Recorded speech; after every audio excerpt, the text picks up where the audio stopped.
हम लोग wealth build कर रहे होते हैं या सिर्फ सिंबल्स ऑफ वेल्थ बिल्ड कर रहे होते हैं, जो बिल्कुल फुटाइल है। रहने के लिए नहीं बनाया था, दिखाने के लिए बनाया था। पहले दिन से उनको था कि मैं उसको दिखाना चाहता हूँ कि तेरे से बड़ा आपकी जो मेंशन है ये आपके विजिटर्स को इंप्रेस करेगी, लेकिन जो आपके बच्चों को चीज सिक्योर करेगी वो आपकी इन्वेस्टमेंट ही है। बता रहा हूँ, जब कभी भी इंडिया नहीं जा पाओगे, ये मैं बिना वीजा की प्रॉब्लम है, कोई इंडिया जा नहीं सकता। मैं तो आपको पहले बता रहा हूँ, ये जो 5-10 करोड़ का घर आप पंजाब में खड़ा कर रहे हैं ना, ये कोई एसेट नहीं है आपका।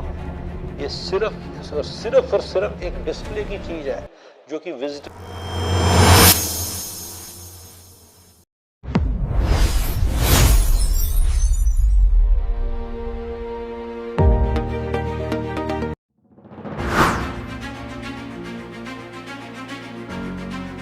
हम लोग वेल्थ बिल्ड कर रहे होते हैं या सिर्फ सिंबल्स ऑफ वेल्थ बिल्ड कर रहे होते हैं, जो बिल्कुल फुटाइल है। ये जो कोठियां बना रहे हैं ना हम लोग पंजाब के अंदर, तौर पे ये गलती सारे करते जो यहाँ पे आते हैं। कुछ लोगों ने स्टेटस के कारण बनाई।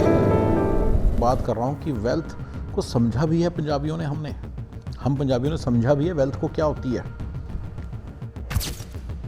हम लोग वेल्थ बिल्ड कर रहे होते हैं या सिर्फ सिंबल्स ऑफ वेल्थ बिल्ड कर रहे होते हैं, जो बिल्कुल फुटाइल है। ये जो कोठियां बना रहे हैं ना हम लोग पंजाब के अंदर, तौर पे ये गलती सारे करते जो यहाँ पे आते हैं।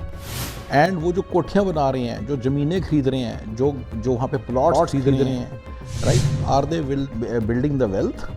ये पंजाबी जो है ये वेल्थ को बिल्ड कर रहे हैं या सिर्फ सिंबल्स को वेल्थ को बिल्ड कर रहे हैं? आपको एक रील दिखाता हूँ just to make my point, आपको पता चले मैं क्या बात बोल रहा हूँ।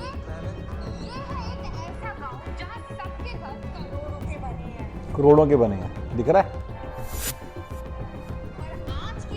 अच्छा गाइस, आई नो दैट कि इंडिया के अंदर एनआरआई बेल्ट्स हैं, वहाँ पे ऐसे बहुत सारे घर हैं। और मुझे पता है पाकिस्तान में भी कुछ जगह हैं जहाँ पे बहुत बड़े बड़े घर हैं, शायद गुजरात है जहाँ पे इतने बड़े बड़े घर हैं, मतलब दे आर लाइक महल, मतलब महलों जैसे बड़े 50 कमरों के घर हैं। और ऐसा है कि एक ने बनाया तो दूसरे ने उससे भी बड़ा बनवाया, राइट। मैं इसी इमोशन की बात कर रहा हूँ जिसके मैं टोटली अगेंस्ट हूँ। जो भी मैं कर रहा हूँ बड़े रिस्पेक्ट से करूँगा, the whole idea is a lesson rather than admonishing the people. मैं चाहता हूँ लोग उसको बड़े पॉजिटिव माइंड से देखें, ठीक है। तो जब ये पूरा ट्रेंड स्टार्ट होता है, मतलब 70s में, 80s में, 90s में, लोगों ने 3-4 तरह के लोगों ने घर बनाए। कई लोग इमोशनल रीज़न से बनाते हैं, इमोशनल रीज़न से उन्होंने घर बनाए। फाइनेंशियली तो इसका कोई मीनिंग नहीं था, पर इनको इट वॉज मेकिंग सेंस, कोई इमोशनल डिसीजंस थे। पेरेंट्स रहते हैं या खुद उनको लगता वापस आ जाएंगे, तो उनको लगता था कि एक दिन बच्चे भी यहीं लेकर आएंगे, बच्चों को भी यहीं लेकर आएंगे, पता नहीं क्या सोच के, but there are emotions attached to these things. कुछ लोगों ने स्टेटस के कारण बनाए। हाउस रहने के लिए नहीं बनाया था, दिखाने के लिए बनाया था। पहले दिन से उनको था कि मैं उसको दिखाना चाहता हूँ कि तेरे से बड़ा घर है मेरा। अपने रिलेटिव्स को, अपने पुराने पड़ोसियों को, अपने पूरे पुराने गांव को, अपनी सारों को वो अपनी सक्सेस दिखाना चाहते थे। इस तरह के लोग अक्सर ये होता है कि 11 से 11.5 महीने अमेरिका रहते हैं, कनाडा रहते हैं, अब्रॉड रहते हैं, और 2-3 हफ्ते के लिए, 3-4 हफ्ते के लिए वो पंजाब आते हैं, राइट। और वहाँ पे सारा टाइम उनका घर जो है लॉक्ड रहता है, उसमें डस्ट कलेक्ट हो रही होती है, उसमें मेंटेनेंस बिल आ रहा होता है। और उसके बाद लेकिन जो ओनर है वो बेसिकली उस पूरे घर को मेंटेन करने के लिए पैसे भेज रहा होता है हर महीने। यस।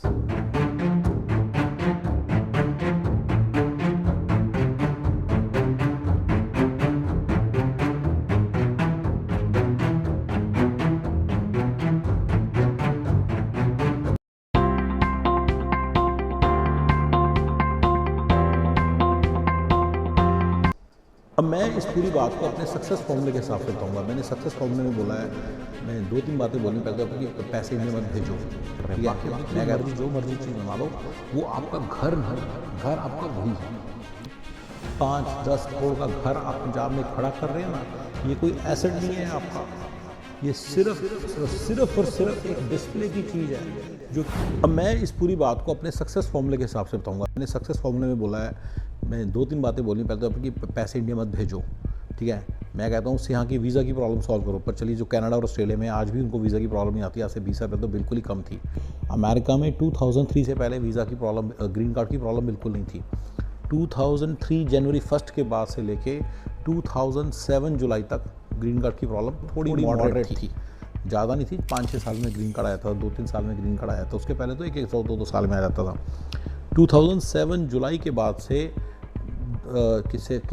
से 10-10 साल में ग्रीन कार्ड आए थे, यानी जिन्होंने 2007 में किया था 2017-16 में उनके ग्रीन कार्ड आ गए। 2010 के बाद जिन्होंने फाइल किया उनके आज तक नहीं आए, 2026 चल रहा है। बड़े बड़े तौर पे ये मैथ्स है, ठीक है। तो अपने वीज़ा प्रॉब्लम को सॉल्व करना पड़ेगा आज की डेट में सबसे पहले। चलो उस वक्त नहीं, उस वक्त के हिसाब से बात कर लेते हैं। बट आपको अपनी फाइनेंशियल सिक्योरिटी क्रिएट करनी पड़ेगी। अब people don't know financial security America में भी क्रिएट हो सकती है।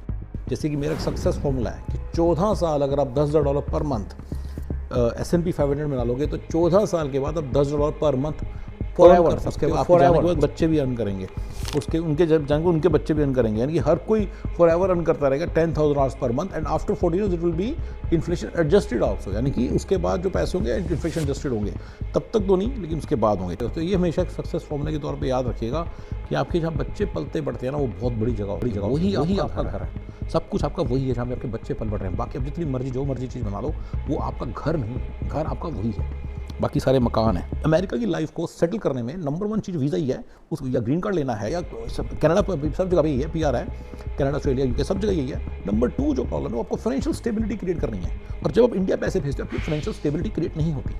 तो ये आपको लोगों को समझना है, सब सिंपल मैथ्स। आपकी जो मेंशन है ये आपके विजिटर्स को इंप्रेस करेगी, लेकिन जो आपके बच्चों को चीज़ सिक्योर करेगी वो आपकी इन्वेस्टमेंट ही है, वो आपकी मेंशन नहीं है। जब आप अमेरिका में रहते हो और इंडिया में इन्वेस्ट करते हो, मैं उसकी बात कर रहा हूँ, जब अमेरिका में रह के इंडिया में एक रियल एस्टेट बनाते हो, घर बनाते हो, मकान बनाते हो, तो आपके जो सारे पैसे हैं वो सारे के सारे पैसे अजनबियों को, जिनसे आपको कोई लेना देना नहीं है, उनको इंप्रेस करने में यूज़ होगी, या मे भी आपके पुराने नेबर्स होगी जिनसे आपको सारी ज़िंदगी दोबारा कभी पाला नहीं पड़ेगा। या इस कंट्री में मुझे 20 साल हो गए थे, वैसे मुझे भी लेट ही समझ आई है, मैंने सारी अपनी रियल एस्टेट बेचनी स्टार्ट कर दी। मुझे समझ में आया मैं कभी वहाँ नहीं जा पाऊँगा, यहीं रहूँगा।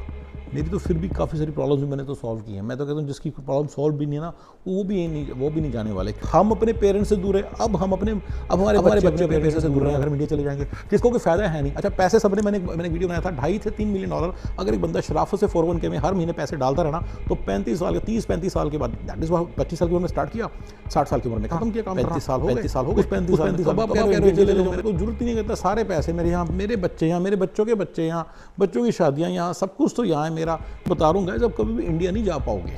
ये मैं बिना वीज़ा की प्रॉब्लम है कोई इंडिया जा नहीं सकता, मैं तो आपको पहले बता रहा हूँ, ये पॉसिबल नहीं है। पहले मैं आपको थोड़ा सा बताता हूँ कैसे साइकिल काम करती है, how does the cycle work so that you can attach to it. Whole cycle of settlement. पहले 5 साल बंदा वीज़ा की प्रॉब्लम सॉल्व करता है। जब उसका वीज़ा से पहले उसकी थोड़ी अर्निंग भी कम होती है। जैसे मान लीजिए ट्रक ड्राइवर है, ट्रक ड्राइवर ही वो करेगा। अगले 5 साल में वो ट्रक ड्राइवर पहले 5 साल में अपना ट्रक खरीद लेगा, लेकिन उसकी वीज़ा की प्रॉब्लम सॉल्व नहीं। अब वीज़ा की प्रॉब्लम सॉल्व है, अपना ट्रक आ गया, उसी का 5 ट्रक खरीदेगा, यस, और 5 ट्रक चढ़ा देगा किराए पे। किनको चढ़ाएगा? उन्हीं को जैसे वो पहले था, ठीक है ना। पैसा पे पैसा आ रहा है, वो पैसा और आएगा, और फिर वो गैस स्टेशन ले लेगा, उससे भी पैसा आएगा, 2 गैस स्टेशन ले लेगा, उससे भी पैसा आएगा। 15 साल में पैसा आना, अब जरा खुल के पैसा आना स्टार्ट हुआ है, और वो यहाँ पे बढ़िया सा घर लेगा 15-20 साल में। अब बढ़िया घर लेगा तो उसमें रहेगा नहीं, तो लिया क्यों? मैं आई नो अ गाय जो बातें कर रहा हूँ, इंडिया चले जाऊँगा, इंडिया में उसने अभी 4 महीने पहले घर लिया $1.5 मिलियन का, कैसे चला जाएगा? यहाँ पे अभी तो इज्जत मिलनी स्टार्ट हुई, उसके पहले तो छोटे से 2,000-2,500 स्क्वायर फीट के घर में रहता था, कोई इज्जत भी नहीं देता था, अब देता कोई इज्जत। 4,000 स्क्वायर फीट का घर लिया, इतना बढ़िया घर लिया, तो अब उसको इज्जत मिले, तो अब इज्जत मिलनी स्टार्ट होगी। 4-5 साल वो सोशल लाइफ बढ़िया होएगी, सब कुछ बढ़िया होगा, 20 साल गुजर जाएंगे, 20 साल गुजर जाएंगे। बच्चे, अब जो बच्चे आपने न्याणे छोटे किए थे वो बड़े हो गए, वो मिडिल स्कूल में आ गए। जब एक बार वो मिडिल स्कूल में आ गए फिर कहीं नहीं जा सकते जब तक वो हाई स्कूल से निकलना जाए। जब वो कॉलेज में आ गए आप रियलाइज़ करोगे छोटे वाला अभी भी हाई स्कूल में है। छोटे वाला हाई स्कूल से निकलेगा, आपका बच्चा जो सब बड़ा है वो जॉब करने, वो भी कॉलेज के अंदर 2nd, 3rd, 4th ईयर में।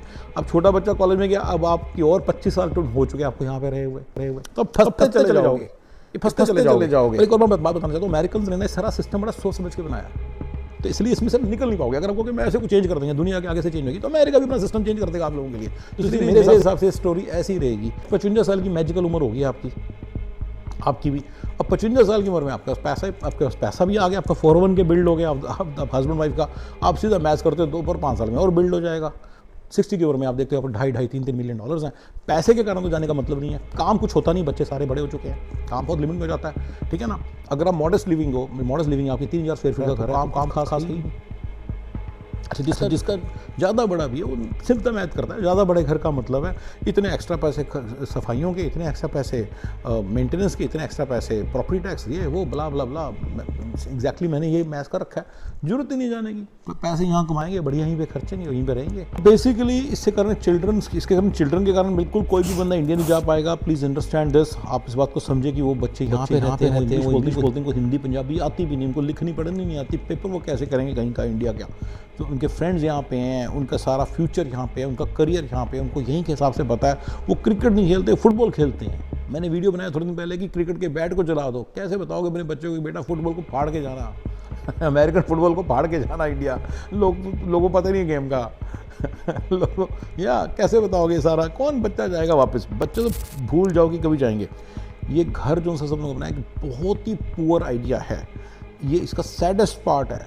ये जो घर बनाने में ऐसा नहीं है कि आपने कुछ किया नहीं, आपने बहुत ज़्यादा सेक्रीफाइस किया है, बड़ी मेहनत की है, टाइम लगाया है, पैसे लगाए हैं, उम्मीदें लगाई हैं, पता नहीं क्या क्या आपने किया होता है। अमेरिका में आपने पता नहीं किस तरह की किल्लत वाली लाइफ जी होती है। आपने पता नहीं अपने ना कभी हैप्पीनेस परस्यू कर पाए, ना फैमिली, ना हेल्थ, आपने बच्चों के साथ टाइम स्पेंड नहीं किया। और सारे सेक्रीफाइसेस का बेसिकली रिजल्ट है कि आप नवा शहर में कोठी है।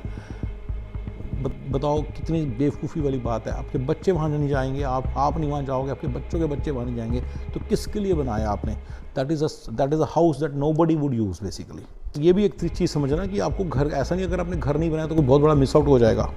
आप बड़े आराम से बहुत बढ़िया निकल लोगे, कोई ऐसी बात नहीं है।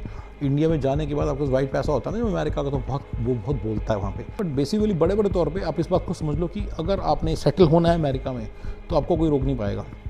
आप अपने मन में सेट कर लो कि मैं वापस पंजाब नहीं जाऊँगा बस। लेकिन एट द सेम टाइम मैं ये बोलूँगा कि क्या जो जनरेशन मेरे वीडियोज़ को देख रही है, या should they make this mistake? Guys मैं आपको ये बताना चाहूँगा कि इमोशनल सेटिस्फेक्शन भी नहीं है यहाँ पे बहुत सारे पैसे चाहिए। यहाँ पे 5 मिलियन चाहिए for FFF, for full financial freedom. आप देखो सारा पैसा तो आपने वहाँ इंडिया में आप वो कर दिया, फेंक दिया। अच्छा, मैं आपको एक FFF के हिसाब से एक बात बता देता हूँ। अगर आपने $100,000 लेट से ईयर 99-2000 में इंडिया भेजा था और आपने वहाँ पे ज़मीनें बनाई थी, मान लो $100,000 भेजा था, तो आज की डेट में वो अगर आपने डाला होता सिंपली इंडेक्स फंड के अंदर, तो वो 10 गुना होता, $1 मिलियन होते, और वो $40,000 पर ईयर की इनकम आपको फॉरएवर देते। और आपने एक मंथली कैश फ्लो क्रिएट किया होता, तो सोचो कि वो आपके बच्चों के कितना काम आता। अगर आपने यहाँ पे एक विनियर्ड भी लिया होता बच्चों के काम आता। अगर आपने कुछ और लिया होता, यहाँ पे कुछ छोटा सा एप्पल ऑर्चर्ड लिया होता, आपके काम आता। अगर आपने यहाँ पे छोटा मोटा कुछ कोई और बिजनेस बाय किया होता है, या कोई रियल एस्टेट बाय की होती है, आपके बच्चों के काम आती। बहुत यूज़फुल चीज़ें बिल्ड कर सकते हो इस कंट्री में अगर आपको पता हो। मैंने आपको बता दिया है कि FFF फंड्स हैं, फुल फाइनेंशियल फ्रीडम के फंड्स हैं। अब जिनको मैं सिंपली बता दूँ, S&P 500 फंड है, ताकि आपको सारे वीडियोस ना देखने पड़े, यहीं पे आपको आंसर मिल गया। आपको S&P 500 में एक सिंपल सा फॉर्मूला, जितने पैसे आप हर महीने डालोगे, $2,000, $3,000, $4,000, मैं कहता हूँ हिम्मत करके $6,000-7,000 डाल दो, 28 साल के बाद $18,000 पर मंथ निकाल सकते हो। 14 साल के बाद उतने पैसे जितने डाले, यानी 6,000 डाले तो $6,000 पर मंथ, और 28 साल के बाद 3 गुना पैसे निकाल सकते हो। इट्स सिंपल मैथ्स है, ठीक है।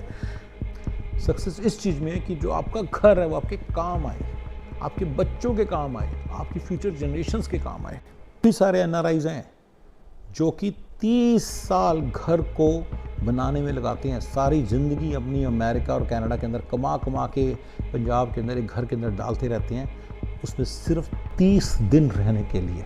ये चिल्ड्रन कैलिफोर्निया में रहते हैं, टेक्सास में रहते हैं, टोरंटो में रहते हैं, वैंकूवर में रहते हैं, उनके बच्चे भी यहीं रहेंगे।